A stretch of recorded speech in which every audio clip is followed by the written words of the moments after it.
some Immanuel Kant quotes, and then I also have Enkidu. I want to talk about Enkidu, the origins of Enkidu. So let's start out with Enkidu.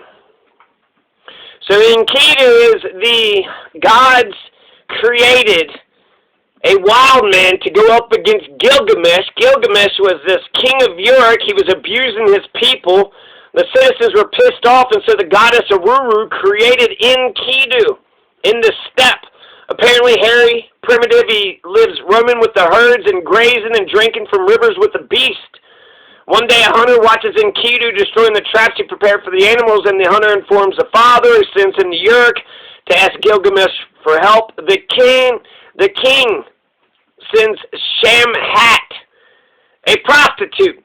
So that's Gilgamesh's solution. What's he going to do with Enkidu destroying traps this wild man created by the gods? He sends a prostitute named Shamhat, and Shamhat seduces Enkidu. After 2 weeks with her, he becomes human, intelligent, and understands words. However, the beasts flee when they see him. Shamhat convinces Enkidu to face the tyrant Gilgamesh in combat. Meanwhile, in Uruk, the king has 2 dreams prophesying the arrival of his enemy.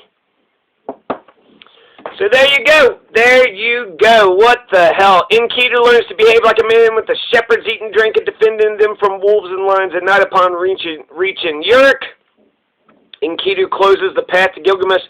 So Shamhat, not only did she seduce Enkidu, but then she changed his mind to oppose, to become a revolutionary. So I guess I can't hate Shamhat too much. Because she could have just said, hey, wild man who lives with the beast, you know, it's all good, it's cool. But after he's been 2 weeks with her, apparently, I guess, the smell of the woman, he's human and intelligent, he's, you know, civilized. He's gone from a wild, you know, beast created by the gods to a civilized, upright dandy.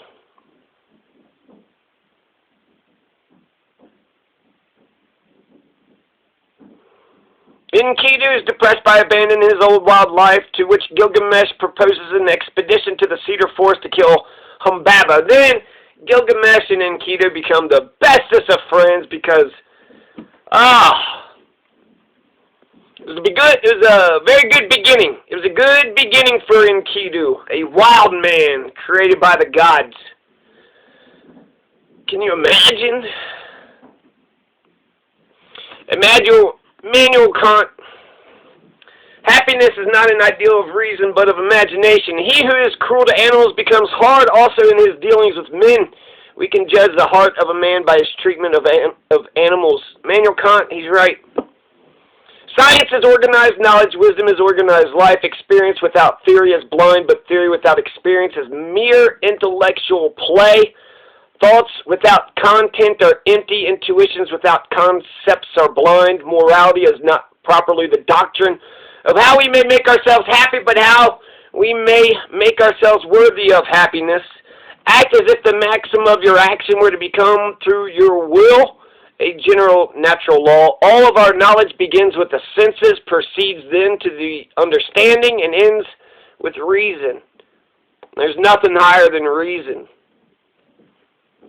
He's right. What can I know? What ought to do? What can I hope? Live your life as though your every act were to become a universal law.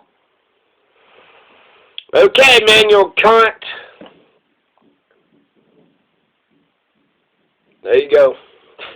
Some quotes and